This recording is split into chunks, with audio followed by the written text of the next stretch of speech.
Hello, this is Gary Crowley with video 2 of 4 videos for upper right back pain relief. And in video 1, we took a tennis ball or some other sports ball and did what we call the tennis ball press technique, where we pressed into any tender tissue while we laid on the ball and moved our body to get that tissue to release. Again, you can do that. You can put the ball on a sock, throw it over your shoulder, and lean against the wall too if you want. Here in video 2, we are going to release some stuff on the front of your chest that oftentimes can affect that upper right back. And we're going to be on the right side of your chest, and we're going to release some muscles basically on the underside of your clavicle, and some muscles that attach to your sternum and any muscle groups in here. So first thing we want to do is just find that clavicle. It's your collarbone. It's right here. So here's your sternum, your clavicle starts there. If you just feel underneath that sternum, kind of poke up under it and then push in, you'll feel if it's tender or not. There's a little muscle here called your subclavius.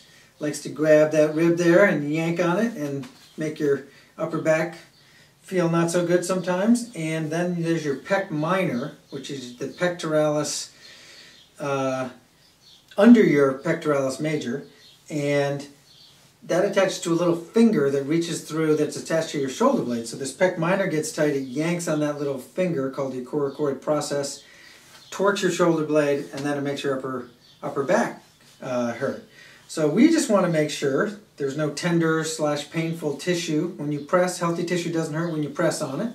So you find those tender spots, and then we do the press, pull, release technique. Press, pull, release, press, pull, release, press, pull, release. Again, it's kind of like I show you this on the techniques page, but it's almost like you're trying to stretch saran wrap or stretch some clay, like you're working with clay. You don't want to massage this. That's not going to really free it.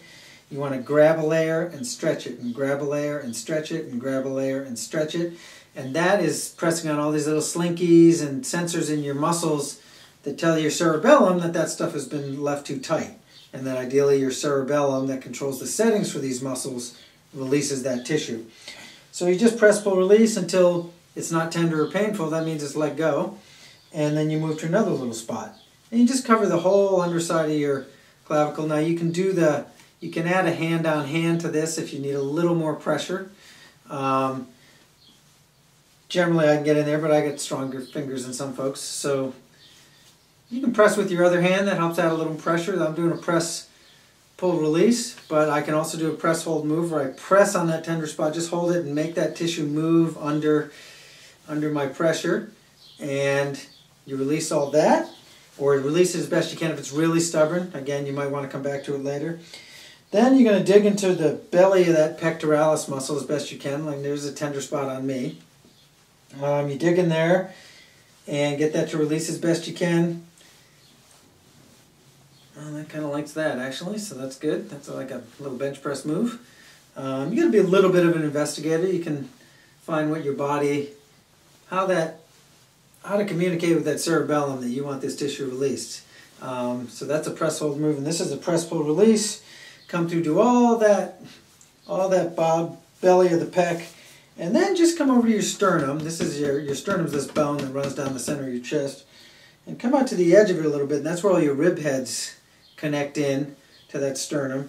And you just want to make sure there's not a bunch of really tight tissue there, because again, it can affect the ribs, and these ribs wrap all the way around to your back. So you just want to make sure that's free. Now, as you can see, I feel like I need a little more pressure there, so I'm doing a press, pull, release, but I'm taking my palm from my other hand and pressing on those fingertips, and boy, then you get plenty of pressure. Actually, I don't even want to press that hard, because again, you only want as much pressure as you can relax into, because that's the sweet spot for your brain to get this tissue to let go, is it's just enough pressure that you can still relax. So you're really getting all that communication to your cerebellum, but not all the static of this is way more pain than I can handle.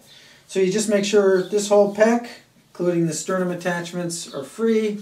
Make sure this whole underside of your clavicle is free, especially that Pec Minor, because that little Pec Minor that's grabbing that little finger here can really wreak havoc back there. You dig on that, and now like we do after each stage, you just want to self-assess. Okay, how much better did that make my upper back pain? If this isn't an area that you tend to get tight in, because that's not how you use your body, maybe it didn't do much. You want to know that. Maybe this little Pec Minor was the magic button that undid all that pain you've been experiencing for weeks on end. So you want to remember that. Or maybe this stuff is really stubborn or something else is really stubborn. You want to make a mental note, okay, I'm going to come back to that after video 4 and see if it will release after we undid everything else. So that's video 2, underside of clavicle, belly of the pec attachments on the sternum, self-assess, notice what works, what you need to come back and do, and I will see you at video 3. Thank you.